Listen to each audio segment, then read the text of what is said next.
मी नाही येणार बाहेर. माझा गुन्हा दाखल झाल्याशिवाय मी इथून हलणार नाही. तुम्हाला आत टाकायचंय तर बिंदास टाका, काही प्रॉब्लेम नाही. आतापर्यंत शांत होतो मी.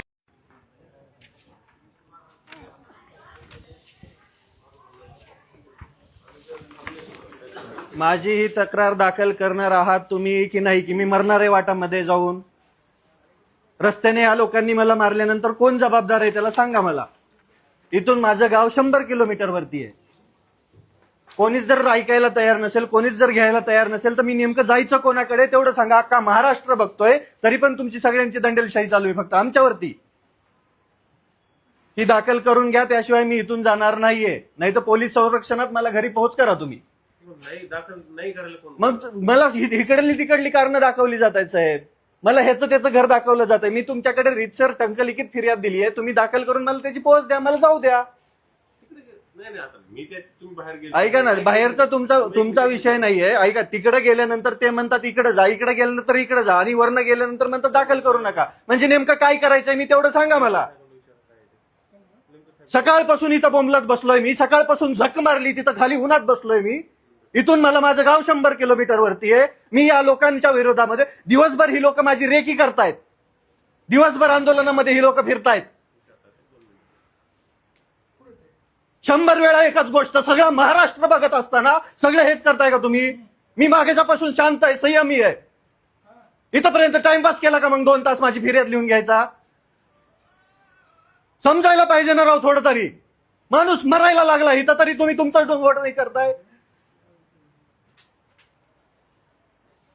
फिर्यादच आहे ना माझी, पोलीस स्टेशनच आहे ना, इथं न्यायच मागणार आहे ना.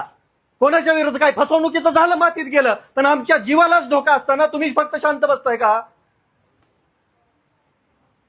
कोणाकडे जायचं, कोणाकडे? इथं कोण आहे प्रभारी, कोण आहे अधिकारी? कोणाला मी न्याय मागितला की प्रत्येक जण आपापलं याच्यावरती घालून देतोय. मी मगाच्यापासून संयमी आहे, मगाच्यापासून काही बोलत नाहीये, मगाच्यापासून आवाज नाही हे केला. तक्रार दाखल करून घेणार तुम्ही लोक.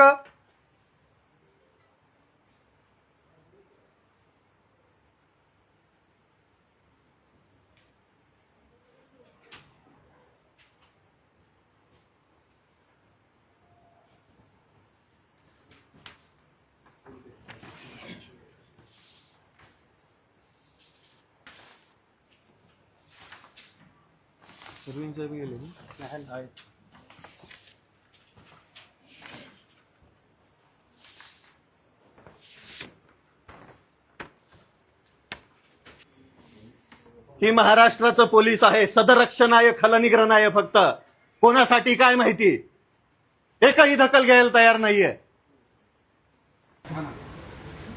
7,000 गुन्हा दाखल होतो जणू इथं. 7,000 रुपयात कुठं फेरणार आहेत काय माहिती.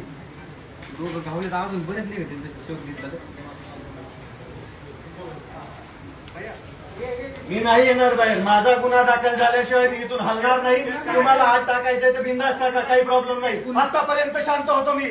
आतापर्यंत एक एक उठून जात आहे, एक एक निघून जात आहे. काय महाराष्ट्रामध्ये न्याय आहे की नाही?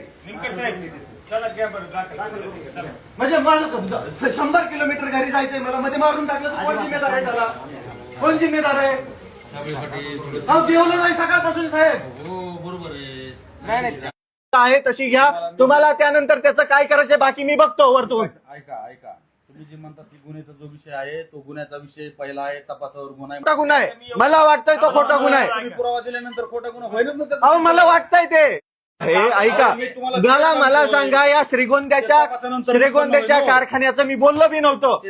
मग आतापर्यंत शांतच बोलत होतो ना. आतापर्यंत शांतच बोलत होतो मी. आता शांतच बोलत होतो मी. त्याच्यामध्ये आजच्या आंदोलनस्थळी या लोकांकडून हा जो वरचा इसम आहे ना, 1 नंबरचा आरोपी, त्याने रेकी केलेली आहे, तो पण उल्लेख करा. माझा विषय संपतो. हा नाही मी केलं, म्हणजे मी रीतसर त्या हिशोबाने दिली होती फिर्याद. यांनी दिवसभर आंदोलनस्थळी माझी रेकी केली आहे ना याच्यामध्ये हळद ठेवून. ठीक आहे, ऐका ना, आत्ता नाही, आजच्या आंदोलनाचा पण उल्लेख पाहिजे याच्यामध्ये.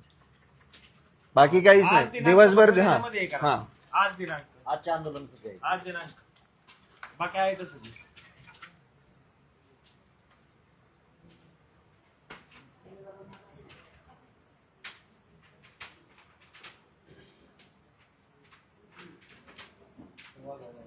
आता आपल्याला आज देणार हम्म.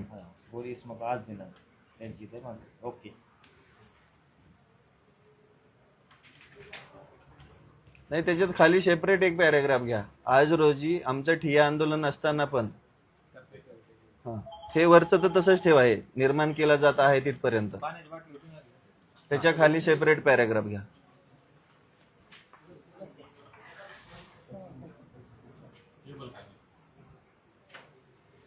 पाणी घेतो. नको नाही हो, पाणी थकला घेतो. जीव माझा नाही, इथे. नाही, घे, घे. पाणी घेतो. हे लोक जर अशा काय म्हणतात आम्ही ना, ऐकलं सगळ्या बरोबर, महाराष्ट्राला तुम्ही माहित काय असणाऱ्या व्यक्तीला त्रास देत असतील